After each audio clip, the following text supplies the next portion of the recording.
Hello student, नमस्कार। मैं Darshan Dave. Welcome to my channel. Okay, so today we will start our lecture number 3, right. अब ये lecture number 3 में हम क्या देखने वाले हैं, ठीक है। तो लेक्चर नंबर 3 में chapter 2 units and measurement, lecture number 3 size of the planet, how can we measure size of the planet. बेटा लास्ट लेक्चर में हमने देखा था distance bit how can we measure distance between planet and earth, ठीक है। अब आज के लेक्चर में हम देखेंगे how can we measure the size of the planet, यानी कोई भी प्लानेट की साइज हम कैसे मेजर कर सकते हैं, ठीक है। दूसरा टॉपिक है मोनोमोलिक्यूलर लेयर मेथड एंड तीसरा रेंज ऑफ लेंथ, यानी अलग अलग जो फिजिक्स के अंदर हम लेंथ का यूज करेंगे उसकी रेंज कितनी होती है, ठीक है। तो ये टॉपिक हम आज डिस्कस करने वाले हैं, ठीक है। सो आज का हमारा लेक्चर हम स्टार्ट करते हैं, बट उससे पहले बेटा ensure that you have watch the lecture number 1 and lecture number 2, ठीक है। सो आज का जो टॉपिक है method to measure the size of the planet. अब सोचो, कोई भी प्लानेट की आप साइज कैसे मेजर कर सकते हो, यानी आपको ये तो पता चलता होगा ना कि अगर वो प्लानेट का डायमीटर जितना ज़्यादा है उतनी उसकी साइज ज़्यादा होगी, और डायमीटर कम होगा तो उतनी साइज उसकी कम होगी। यानी अगर हम डायमीटर फाइंड कर ले प्लानेट का तो हमारा काम इजी हो जाएगा, यस और नो। तो size of the planet find करने के लिए हम फाइंड करेंगे डायमीटर। वो कैसे करते हैं देखते हैं। तो दोस्तों यहाँ पे ये फिगर में ये अर्थ है, ठीक है, और ये जो है ये प्लैनेट है। दोस्तों यहाँ पे स्मॉल डी है, it is called diameter of planet, ठीक है। और ये जो कैपिटल डी है, it is the distance between planet and earth. हो ये प्लैनेट और ये अर्थ का जो डिस्टेंस है उसको हम लेते हैं कैपिटल डी, ठीक है। और देखो ये जो डायामीटर है वो डायामीटर ने प्लानेट के साथ जो एंगल बनाया है उसको हम बोलेंगे अल्फा। अल्फा को हम बोलेंगे एंगुलर डायामीटर, ठीक है। तो ये फिगर मैंने आपको समझा दी। अब मैं आपको मेथड समझाता हूँ कि क्या करते हैं। तो हम क्या करते हैं ये मेथड में, अर्थ के कोई एक प्लेस से यानी कोई एक पॉइंट से आप टेलीस्कोप का यूज करना है, और वो टेलीस्कोप को आपको प्लैनेट के दो डायमेट्रिकली ऑपोजिट पॉइंट, एक तो ये पॉइंट और दूसरा ये पॉइंट, यहाँ पे फोकस करना है। तो टेलीस्कोप दोस्तों यहाँ पे होगा और उसको पहले यहाँ फोकस करना है और यहाँ फोकस करना है, यस और नो। तो यानी ये जो d होगा वो d क्या होगा, डायमीटर होगा। Capital D distance between planet and earth होगा। एंड अल्फा को बोलते हैं एंगुलर डायमीटर। एंगुलर डायमीटर की डेफिनेशन क्या देंगे, angle made by diameter of the planet at the earth, उसको बोलेंगे एंगुलर डायमीटर, ठीक है। चलो, तो अब हमको पता है वो फॉर्मूला हमने लास्ट टाइम भी देखा था, angle equal to arc upon radius, ठीक है। तो यहाँ पे plane angle equal to arc upon radius. तो दोस्तों यहाँ पे एंगल हो गया अल्फा, राइट। अब आर्क क्या, रेडियस कितनी होगी, तो देखो अगर ये पॉइंट को हम सेंटर ले ले और ये पूरा सर्कल ड्रॉ करे तो ये सर्कल में ये कैपिटल डी क्या होगी, रेडियस। तो रेडियस है यहाँ पे दोस्तों कैपिटल डी, ठीक है। और अब स्मॉल डी क्या होगा, तो स्मॉल डी यानी यहाँ पे आर्क क्या होगी, तो यहाँ पे ये कैपिटल डी बहुत ही ज़्यादा है, मतलब कि ये लाइन सेगमेंट को हम आर्क ले सकते हैं, लास्ट टाइम के लेक्चर में हम पढ़े थे।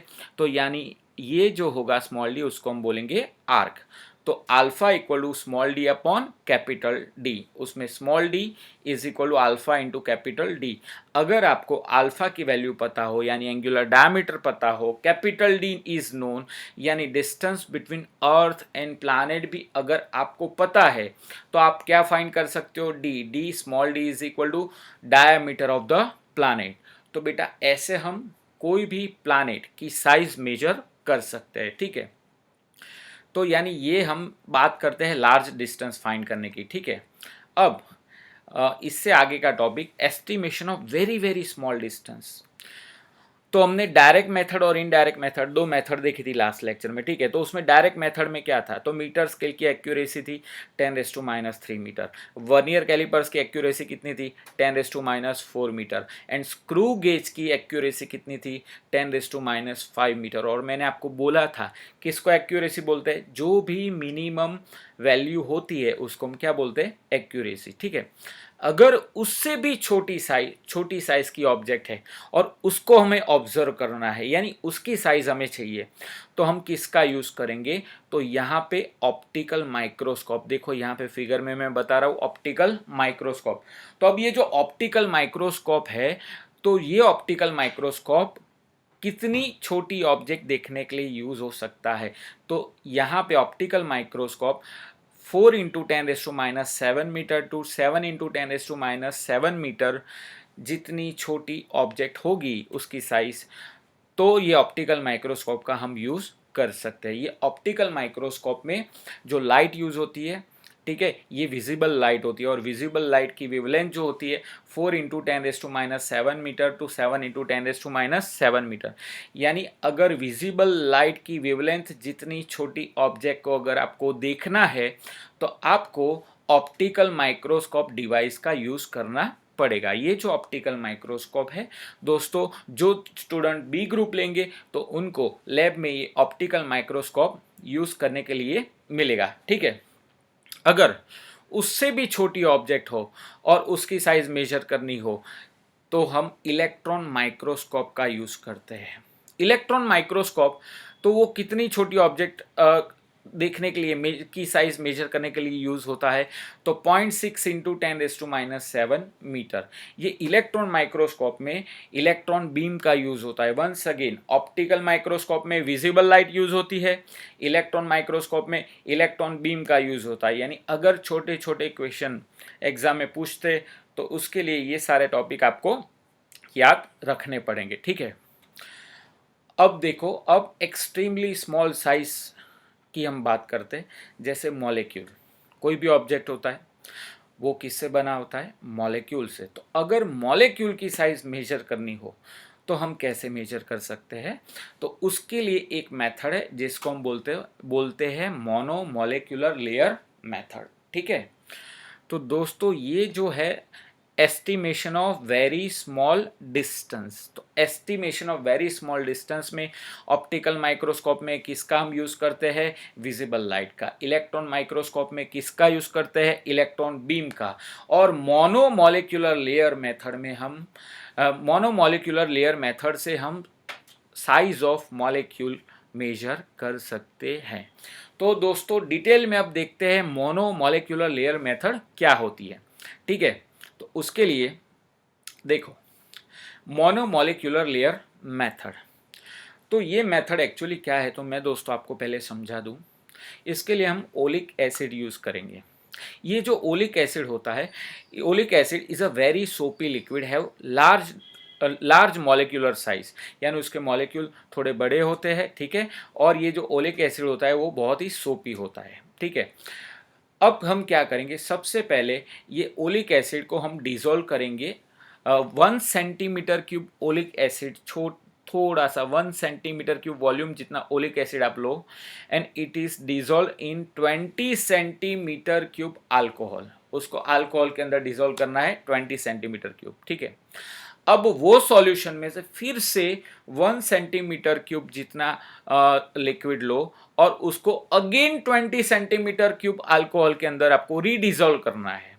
ठीक है, मेथड पता चली क्या किया हमने, सबसे पहले 1 सेंटीमीटर क्यूब ओलिक एसिड लिया, उसको 20 सेंटीमीटर क्यूब अल्कोहल के अंदर डिजोल्व किया। अब वो सॉल्यूशन में से हमने 1 सेंटीमीटर क्यूब सॉल्यूशन निकाला, उसको अगेन दूसरा 20 सेंटीमीटर क्यूब अल्कोहल के अंदर रीडिजोल्व हमने किया। ठीक है, तो अब कॉन्सेंट्रेशन कितना हो जाएगा ओलिक एसिड का, तो कॉन्सेंट्रेशन का यहाँ पे मैंने फॉर्मूला लिखा है, volume of oleic acid upon volume of alcohol. तो हमने 2 बार ओलिक एसिड लिया 1 सेंटीमीटर क्यूब, तो इसका वॉल्यूम होगा 1 सेंटीमीटर क्यूब इंटू 1 और नीचे होगा वॉल्यूम ऑफ अल्कोहल।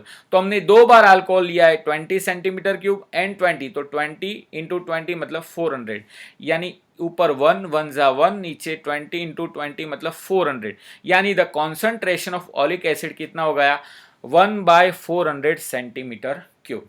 ठीक है, तो अब ये जो कॉन्सेंट्रेशन है उसमें हम ड्रॉप का अप्रोक्सीमेट वॉल्यूम फाइंड कर लेते, उसके जितने भी ड्रॉप्स है उसका हम अप्रोक्सीमेट वॉल्यूम फाइंड कर लेते और वो वॉल्यूम को हम बोल देंगे V।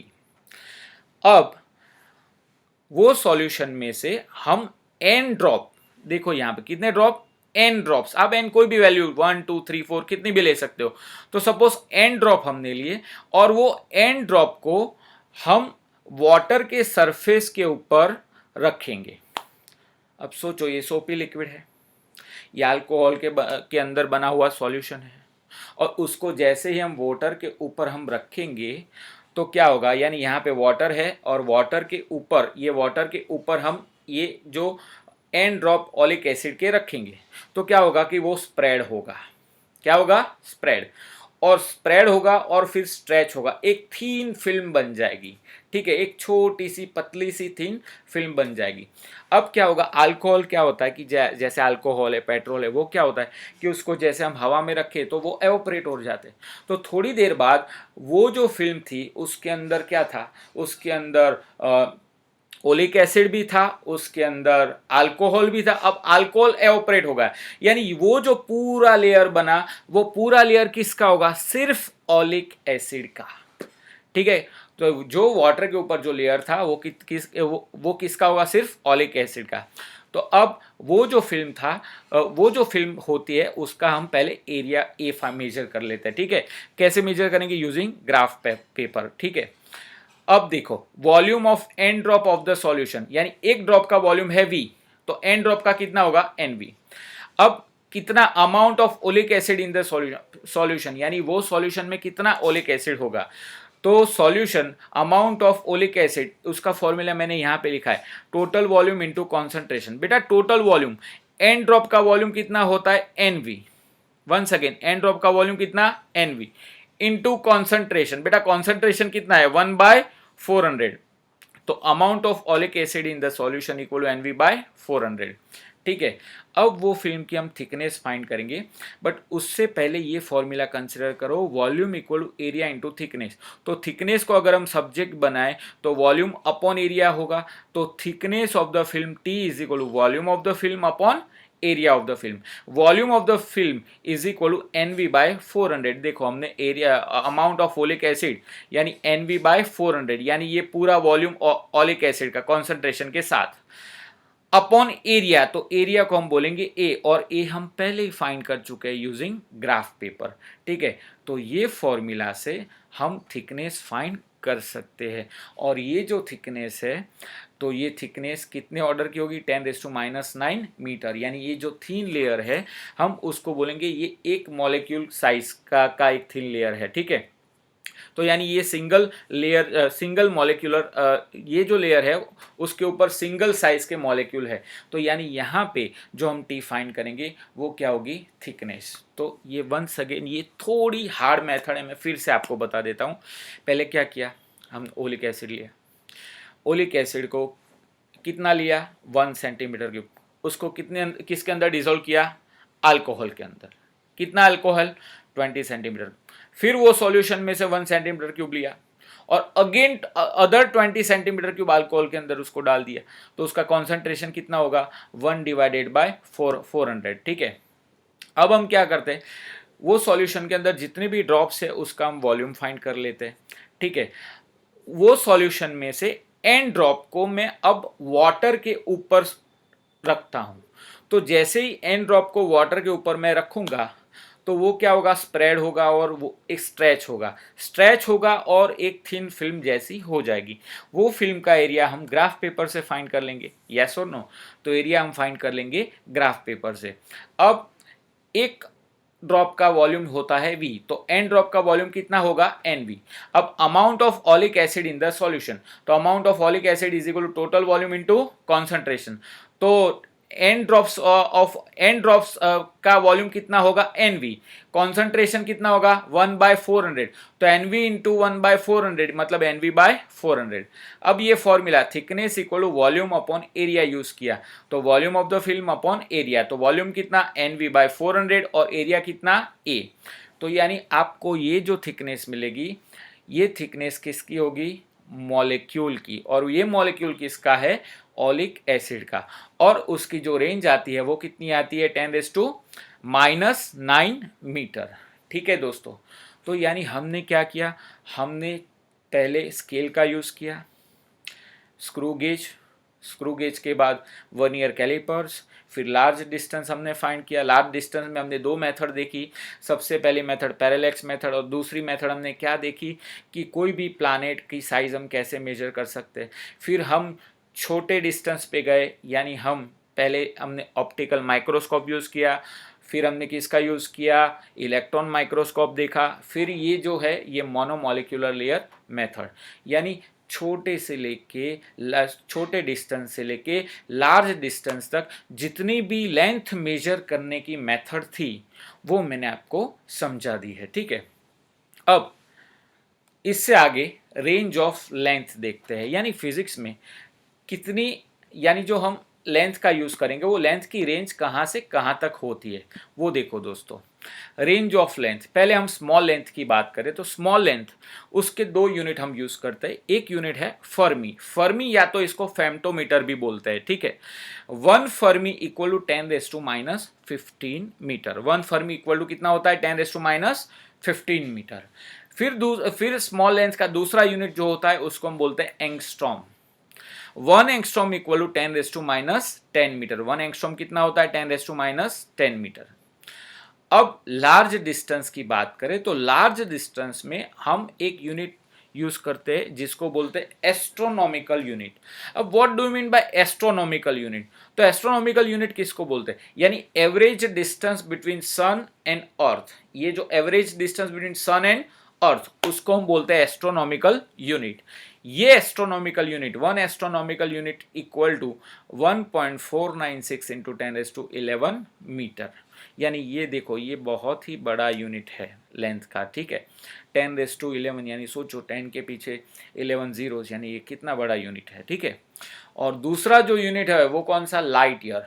लाइट ईयर की डेफिनेशन हम ऐसे दे सकते हैं, लाइट ईयर मतलब distance travel by the light in 1 year, उसको बोलते हैं लाइट ईयर।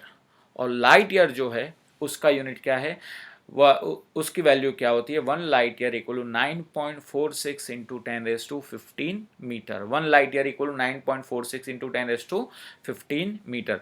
तो ये जो है ये लेंथ की बात है। स्मॉल लेंथ में हम किसका यूज़ करते हैं, फर्मी और एंगस्ट्रॉम का, और लार्ज डिस्टेंस में किसका यूज़ करते हैं, एस्ट्रोनॉमिकल यूनिट और लाइट ईयर जैसे बड़े बड़े यूनिट का हम यूज़ करते हैं।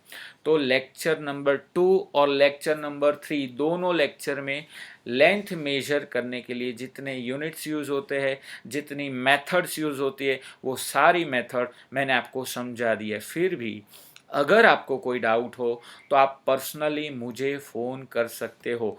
हर एक स्लाइड के अंदर मेरा फ़ोन नंबर भी है। ठीक है, आप देख सकते हो कि यहाँ पे जितनी भी स्लाइड्स है तो उसके अंदर मेरा फ़ोन नंबर भी है। तो आप मुझे पर्सनली फ़ोन करके भी आपके डाउट पूछ सकते हो, मैसेज करके भी आप मुझको डाउट पूछ सकते हो। ठीक है, तो दोस्तों अभी के लिए हम लेक्चर यहीं पे ख़त्म करते हैं और जल्द ही मिलेंगे लेक्चर 4 के साथ। बट उससे पहले मैं आपको बता दूं, क्योंकि ये जो लेक्चर है ये डेमो लेक्चर चल रहे हैं और आगे 1 या 2 लेक्चर मैं ज़्यादा दूंगा, फिर उसके बाद आपको एडमिशन कंफर्म करवाना पड़ेगा। फिर हम रेगुलर लेक्चर आप लोग मेरे रेगुलर लेक्चर देख सकते हो। ठीक है दोस्तों, तो तभी तक के लिए मुझे आज्ञा दीजिए। Good bye.